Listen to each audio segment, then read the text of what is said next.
బలమైన కారణమని నేను అనుకుంటున్నాను. అలాగే ఇక వైసీపీ ప్రతినిధి ఏదైతే మాట్లాడుతున్నారో దానికి కూడా సమాధానం చెప్తాను.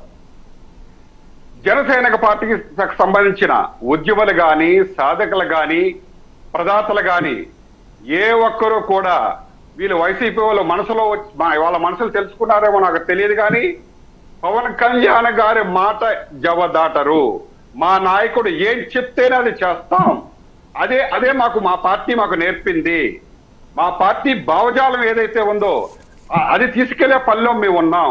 అంతే తప్ప ఎంతసేపు పదవులు కావాలి మాకు ముఖ్యమంత్రులు డెఫినెట్ గా ఈ రోజు టీవీకి విజయం గురించి మాట్లాడుకుందాం కాసేపు.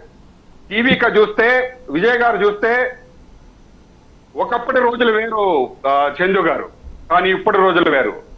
జంజీ రిజర్వేషన్ ఏవైతే ఉందో మీరు అందరూ అర్థం చేసుకోవాలి. యూత్ ఐకాన్, యూత్ ఏ విధంగా ముందుకు పోతున్నారో మీకు తెలుసు.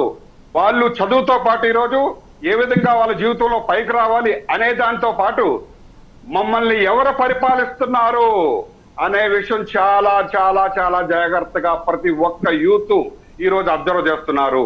అందుకనే ఏ పార్టీలైనా ఆల్రెడీ ఎస్టాబ్లిష్మెంట్ అయిన పార్టీలు కానీ ప్రతి ఒక్కరూ ఈ రోజు టీవీకే విజయాన్ని చాలా జాగ్రత్తగా ఇది ఒక లెసన్ గా తీసుకోవాలి. ఎందుకంటే మేము పార్టీలోకి అధికారంలో ఉన్నాం అని ఇంకొకరు మేము అధికారంలో వచ్చేసాం, ఏదైనా చేయొచ్చు, ఎమ్మెల్యేలు, ఎంపీలు, మంత్రులు అయిపోయాం, మేము అధ్యక్షులు అయిపోయాం, రాష్ట్ర అధ్యక్షులు అయిపోయాం, ఏదైనా చేయొచ్చు అని అనుకుంటే జంజీ ఈ రోజు చూస్తూ ఊరుకోదు, చెప్పాల్సిన సమయంలో. అందుకనే ఈ రోజు చంద్రబాబు నాయుడు గారు కానివ్వండి, పవన్ కళ్యాణ్ గారు కానివ్వండి, లోకేష్ గారు కానివ్వండి, మాధవ్ గారు కానివ్వండి, తమిళనాడులో ప్రధాన అప్పారావు గారు తమిళనాడులో వెల్ఫేర్ స్కీమ్స్ అనేది ఏ విధంగా ఉంటాయి, ఆ వెల్ఫేర్ స్కీమ్స్ కి సంబంధించి ప్రజలు ఏ విధంగా మొగ్గు చూపుతారనేది మనందరికీ తెలిసిన విషయమే. అక్కడ వెల్ఫేర్ స్కీమ్స్ లేదా చరిష్మా అనేది వర్కౌట్ అవుతుంది.